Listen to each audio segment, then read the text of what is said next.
आज आपण दुसऱ्या एका महान संताचं चरित्र पाहणार आहोत. महान अशा दृष्टिकोनातून की हा संत 4थ्या शतकामध्ये होऊन गेलेला आहे. परंतु ह्या संतांच्या जीवनाचा प्रभाव आजही लोकांवरती दिसतो. कारण आज आपण पाहतो की काही धर्मगुरूकडे संत जॉरमचं बायबल किंवा जॉरमची बिब्लिकल कॉमेंट्री म्हणजेच बायबलवरती जे भाष्य असतं त्याला कॉमेंट्री म्हणतात.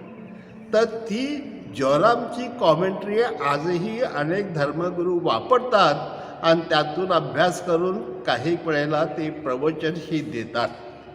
म्हणजे हा धर्मगुरू किंवा त्या काळात जे संत जेरॉम होते त्याने जो बायबलचा अभ्यास केला आणि बायबलवरती त्याने जे भाष्य केले ते आजही खरं मानले जाते आणि त्याच्यापेक्षा वेगळं असं काही नाही. म्हणजे त्यावेळेला किती विचारवंत, किती अभ्यासू आणि विशेष करून त्याचा बायबलवरती एवढा अभ्यास होता की त्यावेळेला त्याने जे हिब्रू आणि ग्रीक आणि लॅटिन ह्या ज्या भाषा होत्या त्या त्याला इतक्या प्रकारे अवगत होत्या की त्यांनी हिब्रू आणि ग्रीक भाषांचं भाषांतर करून त्यांनी लॅटिनमध्ये भाषांतर केलं आणि संपूर्ण बायबल त्याने लॅटिनमध्ये लिहून काढलं आणि ते आजही प्रसिद्ध आहे.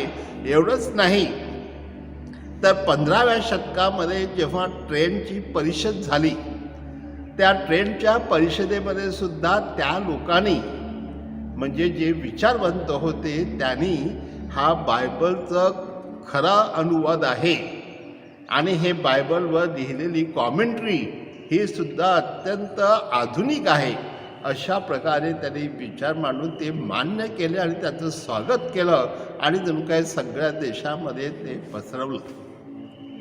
आता हा संत जेरॉम त्याचा जन्म झाला होता इसवी सन 342 साली आणि ज्याला आपण दाल्मेशिया म्हणतो त्यावेळेला आज त्याला स्लोविया म्हणतात. तर त्या ठिकाणी त्याचा जन्म झाला होता आणि माझ्या प्रिय मित्रांनो त्यातून त्याने त्यावेळेला तो हुशारच होता आणि त्याचा अभ्यासही होता.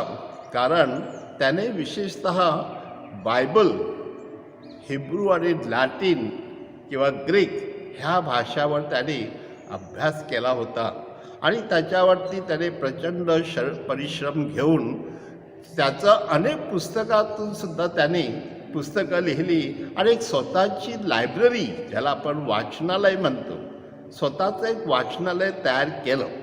कारण त्यावेळेला प्रिंटिंग प्रेस नव्हती आणि तो काही पुस्तकं लोकांना विकू शकला नाही. पण तो पुस्तकांचं चांगल्या उत्तम पुस्तकांचं भाषांतर करून ती पुस्तकं आपल्या लायब्ररीमध्ये असावी म्हणजे आपल्याला त्याचा अभ्यास करता येईल ह्या दृष्टिकोनातून त्याने त्या सगळ्या पुस्तकांचा भाषांतर केलेलं आहे. तसं तारुण्यातच तो अत्यंत कर्तबगार मनुष्य होता आणि नैतिकदृष्ट्या देखील तो फार चांगला माणूस होता. कारण आई वडिलांच्या आज्ञेत तो राहत असे. आता काही वेळेला त्याचा संघर्ष झाला आणि त्यावेळेला तो आईवडिलांच्या आज्ञेत कदाचित राहिला नसेल. परंतु माझ्या प्रिय मित्रांनो हळूहळू तारुण्यातच त्याला एक नवा मित्र भेटला आणि त्याचं नाव बॉनतुस. आणि ह्या बॉनतुसने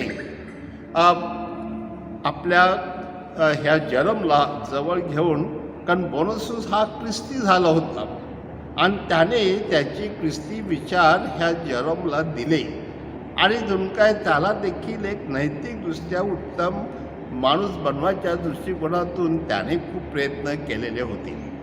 आणि माझ्या प्रिय मित्रांनो त्यावेळेला विशेष म्हणजे 366 साली जेव्हा पोप लिबेरियस हे त्यावेळेला पोप होते आणि त्या पोप लिबेरियसकडून ह्या जेरॉमने बाप्तिस्मा घेतला आणि नंतर त्याने आपला जीव जणू काही ख्रिस्तासाठी ओतण्याच्या दृष्टिकोनातून त्याने निरनिराळ्या वेळेला त्याचा अभ्यास करायला सुरुवात केली, विशेषतः ख्रिस्ती धर्माचा, बायबलचा. आणि इसवी सन 70 साली जेव्हा अक्वेलिया इथे त्याने एक मठ होता, त्या मठामध्ये त्याने प्रवेश करून अध्यात्म आणि विशेषतः नीतिमत्व ह्यावरती सुद्धा अभ्यास करून सुधारण्यासाठी तो मठात शिरला. आणि माझ्या प्रिय मित्रांनो, त्यावेळेला बिशप वेलेरियानुस नावाच्या बिशपांचा एक मठ होता आणि त्या मठामध्ये बरेचसे विचारवंत येत असत. आणि ते विचारवंत त्या ठिकाणी अत्यंत साध्या सुध्या वेशामध्ये आणि विशेषतः अत्यंत साध्या राहणीमध्ये जीवन जगत असत. तर त्यापैकी हा संत जरम होता. त्यामुळे इतरांच्या विचारांचा, इतरांच्या तत्वाचा देखील त्याच्यावरती परिणाम झाला आणि त्याने जणू काय आपलं जीवन ख्रिस्तासाठी वाहण्याचं ठरवलं. माझ्या प्रिय मित्रांनो, या ग्रीक देशामध्ये त्यावेळेला बरंचसं काही लिखाण होतं, विशेषतः ग्रीक तत्त्वज्ञान होतं. तर अशी काही ग्रीक पुस्तकं देखील त्याने भाषांतरित करून त्याने आपल्या वाचनालयामध्ये ती ठेवली. परंतु विशेषतः त्यावेळेला ख्रिस्ती लोकांना जे काही पुरलं जात होतं, तर त्या स्मशानभूमीमध्ये, ज्याला आपण कबरस्थान म्हणतो, त्या ठिकाणी जाऊन तिथे ज्या गोष्टी लिहिलेल्या होत्या त्या सगळ्यांचं त्याने लॅटिनमध्ये भाषांतर करून ते देखील त्याने आपल्याकडे ठेवून दिलेलं आहे. माझ्या प्रिय मित्रांनो, त्यावेळेला लोकांना हे खूप गोष्टी आवडल्या, कारण भाषांतर करणारे क्वचितच एखादा माणूस असे आणि तो ह्या सगळ्या गोष्टीचं भाषांतर करीलच असे नाही. परंतु लॅटिन त्यावेळेला सगळ्या ख्रिस्ती लोकांमध्ये होत असल्याकारणाने त्याचा परिणाम लोकांवरती झाला. माझ्या प्रिय मित्रांनो, त्यावेळेला हा जो म्हणजे ज्याला आपण दाल्मेशिया किंवा स्लोव्हिया असं म्हणतो, तो भाग विशेषतः अंतुखिया आणि ॲथेन्स ह्या शहरामध्ये तो जोडला गेला होता. आणि अंतुखियातून तो अथेन्समध्ये गेला आणि नंतर त्याने ठरवलं, परंतु त्याला धर्मगुरू व्हायचं नव्हतं, मठामध्येच राहायचं होतं आणि जीवन समर्पित करायचं होतं. परंतु त्याला त्याच्यावरती जणू काही सक्ती गेली आणि रोमने सुद्धा त्याला सांगितलं की तू धर्मगुरू हो. आणि म्हणून त्याला धर्मगुरूची धर्माची दीक्षा देण्यात आली आणि तो धर्मगुरू झाला.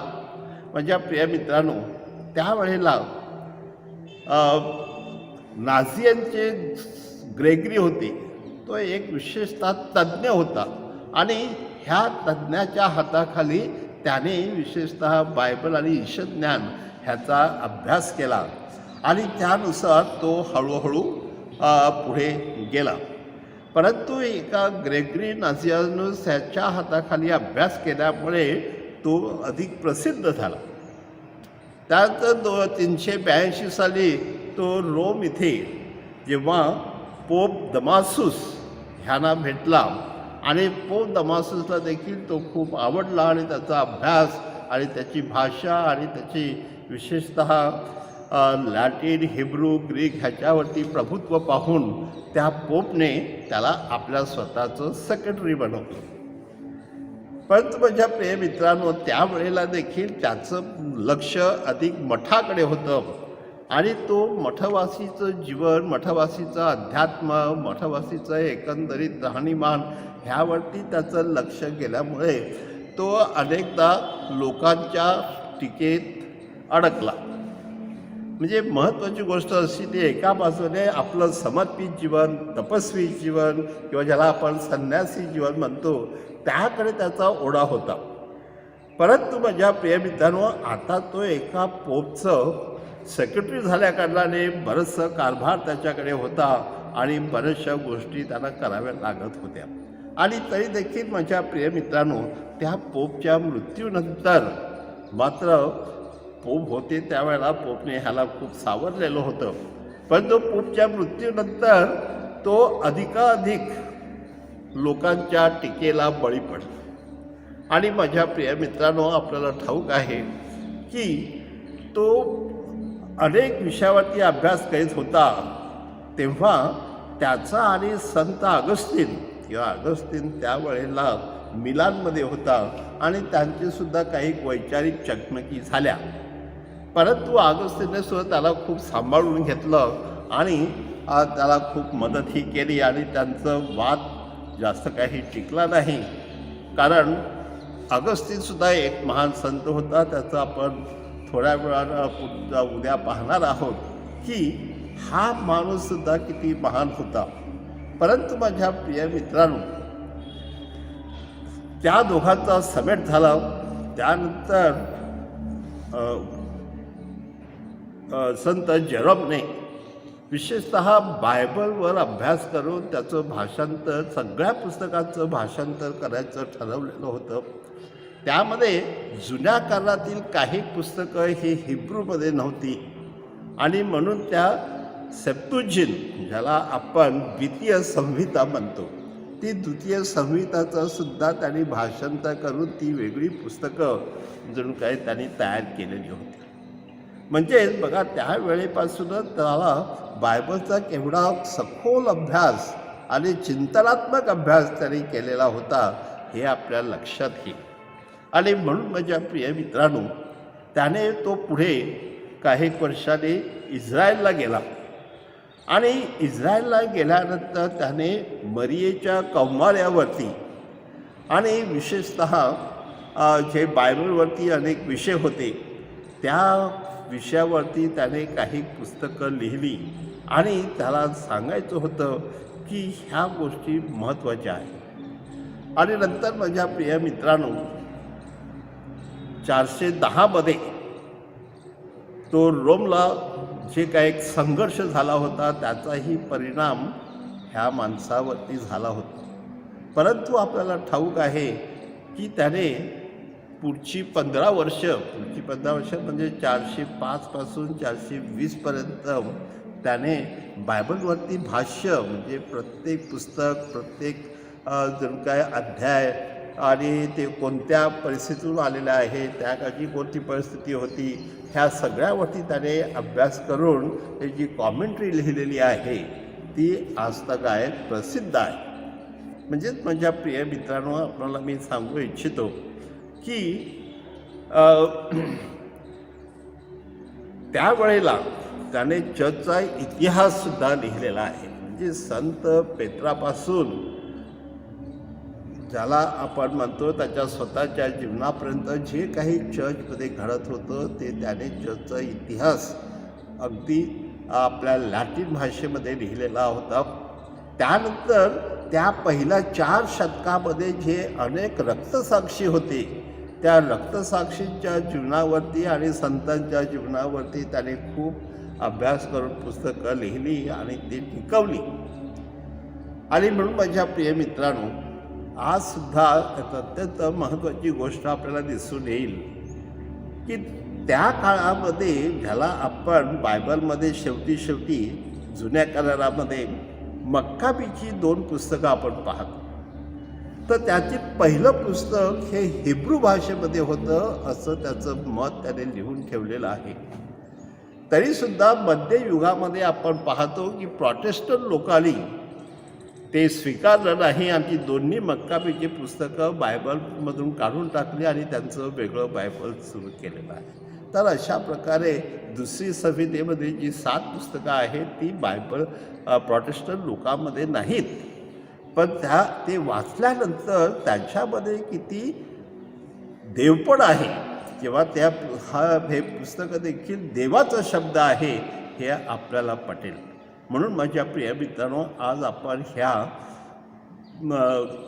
धर्मपंडिताला, कारण तो एक धर्मपंडित म्हणून नावाजलेला होता आणि ह्या धर्मपंडितावर अभ्यास करताना आपल्याला दिसून येईल की एक महत्त्वाची गोष्ट त्याने आपल्या जीवनात आणली की तो नंतर वाळवंटामध्ये काही दिवस आपल्या मठामध्ये गेला आणि त्या ठिकाणी त्याला एक जखमी सिंह भेटला आणि त्या जखमी सिंहावर त्याने प्रेम केलं आणि त्या जखमी सिंहाची ज्या जखमा होत्या त्यावर त्याने मलमपट्टी करून त्या सिंहाला आपल्या त्याच्याशी मैत्री केली आणि त्याला आपल्या घरामध्ये ठेवलं.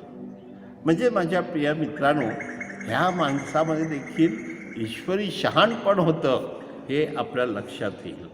आणि म्हणून आपण सर्वांनी ह्या संतांकडून प्रेरणा घ्यावी आणि बायबलवर आपलं प्रेम जडावं. आणि बायबल हा देवाचा आणि प्रेरणादायी ग्रंथ आहे हे आपण मान्य करून त्यावर जर आपण अभ्यास केला आणि जर आपण आपली कॉमेंट्री लिहिली तर देखील त्याला खूप तुमचा मोठा मान होईल. पण विशेषतः आपल्या कॅथलिक दृष्टिकोनातून म्हणजे बायबलवर भाष्य कसं करायचं की त्याला एक सामुदायिक तत्त्व आहे, तर त्या तत्त्वाद्वारे आपण त्याचाही अभ्यास करू शकतो आणि ह्या संतांचा सन्मान करू शकतो.